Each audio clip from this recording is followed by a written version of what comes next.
Halo teman-teman, saya Muhammad Abdurrahman dengan NIM 231330042. Di sini kita akan membahas singkat tentang mengenai artikel dan berita. Nah, keduanya ini merupakan bentuk penulisan yang sering kita temui di media cetak maupun daring.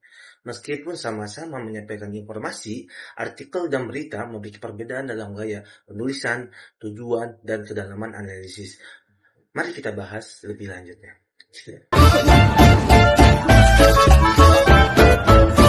Berita adalah sebuah pelaporan peristiwa yang bersumber dari data ataupun fakta di lapangan. Dalam penulisan berita, penulisan harus mengutamakan keakuratan informasi dan menyampaikan kejadian secara ringkas serta faktual. Berita ini biasanya menggunakan unsur 5W1H. Yang pertama itu what, apa yang terjadi. Yang kedua, siapa yang terlibat. Yang ketiga, when, kapan peristiwa terjadi. Yang keempat, where, di mana peristiwa terjadi. Yang kelima, why, mengapa peristiwa terjadi. Yang terakhir itu how, bagaimana peristiwa itu terjadi. Nah, pengertian artikel. Yang selanjutnya itu pengertian artikel. Artikel itu apa sih teman-teman? Artikel adalah penulisan yang lebih mendalam dan terus-terus membahas suatu topik atau peristiwa secara lebih lengkap. Artikel kerap memuat pendapat, analisis, dan gagasan penulis, disertai data pendukung yang relevan. Nah, artikel ini dapat bersifat ilmiah. Nah, misalnya artikel iman non-sosial.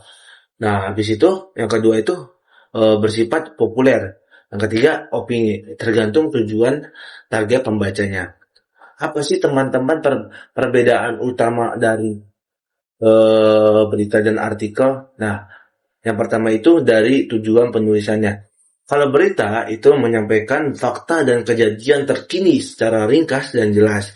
Sedangkan artikel yaitu memberikan analisis mendalam, memahami lebih luas, dan seringkali menyertakan pendapat atau interpretasi penulis. Nah, yang kedua itu perbedaan dari kedalaman materi. Apa itu berita? Kedalaman materi berita itu lebih ke ringkas, padat, dan berfokus pada fakta utama.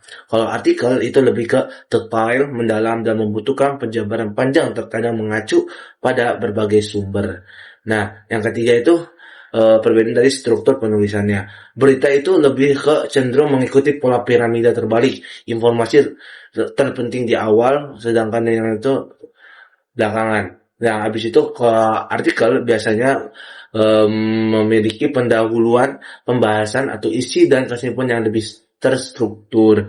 Nah, yang keempat itu perbedaan dari gaya bahasanya. Kalau berita lebih ke formal, objektif, dan mengutamakan kecepatan penyampaiannya. Sedangkan artikel bisa lebih variatif tergantung pada jenis artikelnya. Yang tiga itu ilmiah, populer, dan opini. Apa saja sih jenis-jenis berita? Nah, jenis-jenis berita itu yang pertama itu ada straight news, yaitu lebih formal dan di jam tertentu, kayak berita eh yang live-live gitu guys. Habis itu ada soft news, itu berita yang lebih santai, bisa dibawa di mana saja, kayak silet itu. Yang ketiga itu video news, itu berita jalan-jalan, itu kayak bolang, kayak jejak si gundul dan lain-lain. Nah, selanjutnya itu ada idem news. Apa itu idem news? Itu lebih ke berita yang mendalam. Nah, selanjutnya kita akan membahas tentang nilai-nilai berita. Apa saja itu nilai-nilai berita? Nah, nilai-nilai berita itu yang pertama itu ada magnitude. Itu berita yang menggemparkan atau berita yang mengagetkan teman-teman. Yang kedua itu ada proximity. Apa itu proximity? Itu berita yang terdekat. Yang ketiga itu aktual, berita terkini yang terjadi sekarang. Yang keempat itu impact, dampak yang terjadi sosialnya, itu dampak sosialnya. Yang kelima itu unusualness, itu berita tidak biasa, kayak eh berita kakek-kakek mati ketabrak bebek. Kakek-kakek mati gara-gara bebek.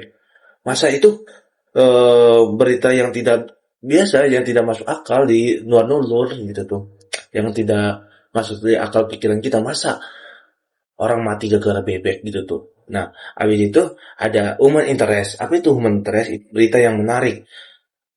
Seterusnya ada konflik, yaitu berita pemusuhan. Yang yang ke itu ada pricing, selanjutnya ada pricing itu berita bikin kaget kayak surprise gitu. Yang ke habis itu seks itu berita pelecehan itu banyak sekali teman-teman sekarang berita-berita pelecehan di zaman sekarang itu. Yang terakhir itu berita informasi, berita yang menginformasikan. Nah, habis itu kita itu sebelum membuat berita atau artikel, kita itu harus verifikasi data dulu. Menuntut penulis untuk melakukan verifikasi terhadap data atau fakta. Observasi langsung di lapangan, wawancara dengan narasumber, serta dokumentasi yang lengkap menjadi dasar penting dalam penyusunan tulisan. Nah, kesalahan data dapat menurunkan kredibilitas penulis maupun media yang mempublikasikannya. Nah, kesimpulannya yaitu berita dan artikel sama-sama berperan dalam menyebarkan informasi, namun memiliki perbedaan dari segi kedalaman, tujuan, dan gaya penulisannya. Berita ini lebih mengutamakan kecepatan dan ringkasan fakta, sedangkan artikel fokus pada analisis dan penjelasan yang komprehensif. Pemahaman yang lebih baik mengenai keduanya membantu kita menjadi penulis yang lebih efektif dan pembaca lebih kritis. Terima kasih. Sekian dari saya. Wassalamualaikum warahmatullahi wabarakatuh.